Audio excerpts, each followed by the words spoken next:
오늘은 한국 사교육의 문제에 대하여 이야기해 보도록 하겠습니다. 여러분들은 한국 사교육에 대하여 얼마나 만족하고 계시나요? 정말 한국인들은 올바른 교육을 하고 있는 것일까요? 또는 사교육을 하는 사람들이 좋은 교육 철학을 가지고 있는 것일까요?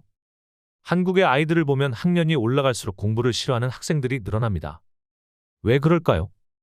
오늘은 이 문제에 대해서 같이 생각해 보는 시간을 가져보도록 하겠습니다. 먼저 방과 후 학습 시간을 살펴보도록 하겠습니다. 국제학력평가인 피사의 결과를 보면 한국은 상위권을 차지하고 있습니다.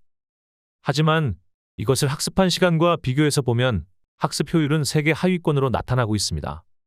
도표를 살펴보겠습니다. 도표를 보면 한국은 핀란드 학생보다 무려 3배의 방과 후 학습 시간을 가지는 것을 볼 수 있고, 세계 평균과 비교해서도 2배의 방과 후 학습 시간을 가지는 것을 알 수 있습니다. 다음 도표를 보겠습니다. 그에 반해서 학습에 대한 불안감은 세계 최고 수준을 나타내고 있습니다. 그만큼 학생들이 학습에 대한 압박감을 많이 느끼고 있다는 것입니다. 이러한 현상이 과연 학생에게 학습적으로 좋을까요? 아니면 교육적으로 좋은 현상이라고 할 수 있을까요? 둘 다 아닙니다. 학생에게 학습적으로 좋지도 못하고 교육적으로 반교육적이라고 할 수 있습니다. 그 예로 국제경영개발원 IMD에서 조사한 2021년 국제경쟁력 지수를 보면 한국의 대학 교육의 경쟁력 지수는 조사 대상 64개국 중 47위를 차지하였습니다. 대학 교육의 경쟁력 지수는 학생이 대학 교육을 받고 대학에서 교육받은 것으로 경제에 얼마나 이바지할 수 있느냐를 측정하는 것입니다. 간단하게 말하면 대학에서 배운 것으로 일하면서 써먹는 수준을 말하는 것입니다. 한마디로 쓸데없는 공부를 하고 있다는 것입니다. 그렇다면 한국 교육의 문제는 무엇일까요? 근본 원인은 학습에 대한 자율성과 자기주도성이 없어지고 타율성과 단기 성과에 집착하기 때문에 이러한 문제가 발생하는 것입니다. 이에 반해 선진 교육은 구성주의 철학에 기반하고 있습니다. 구성주의 철학이란 지식은 학생 스스로 만들어 간다는 것입니다. 그래서 학생의 자율성과 자기주도성은 선진 교육의 핵심입니다. 선진 교육에 대하여 구체적으로 살펴보겠습니다. OECD에서 발표한 러닝 컴파스 2030을 보겠습니다. 러닝 컴파스의 도표를 보면 학생이 무엇인가를 들고 있습니다. 그것이 바로 러닝 컴파스, 즉 배움의 나침반입니다. 학생이 이 배움의 나침반을 손에 들고서 자신이 발전하는 방향을 체크하고 목표로 하는 우측 상단의 웰빙을 향해서 나가는 것이 선진교육의 철학입니다. 하지만 한국의 사교육은 이러한 선진교육의 철학과는 완전히 다른 전근대적인 교육을 여전히 하고 있습니다. 한국 사교육 업계의 병폐를 살펴보면 다음과 같습니다. 첫째, 단기적인 성과에만 집착하고 있습니다. 그래서 문제집 위주 공부나 단어 집중 암기 등을 학생에게 시키고 있는 것입니다. 두 번째는 사교육 업체의 교육 철학이 부재하다는 것입니다. 선진교육의 원리인 구성주의 철학에 대한 이해가 전혀 없고 관심도 없습니다. 세 번째는 학생 간 경쟁을 지나치게 부추긴다는 것입니다.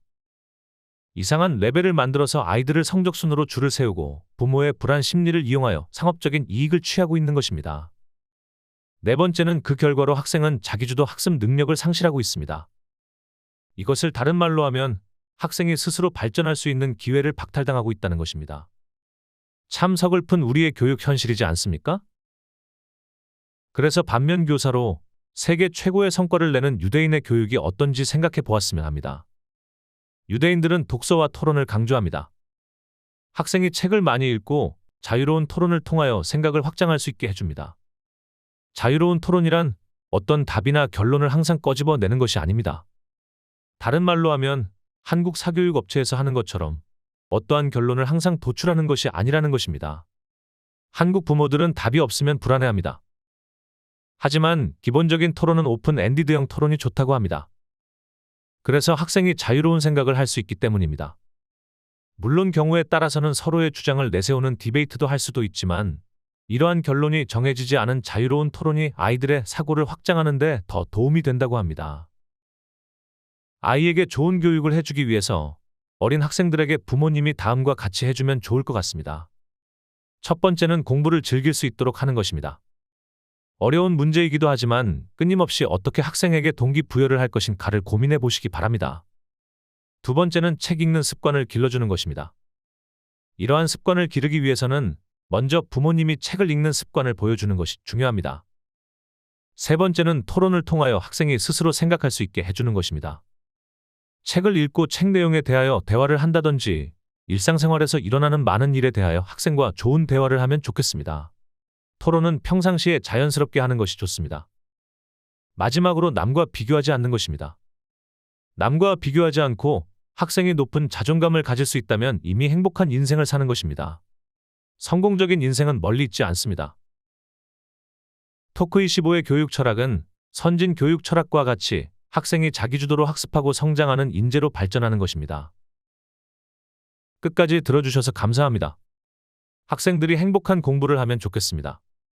감사합니다.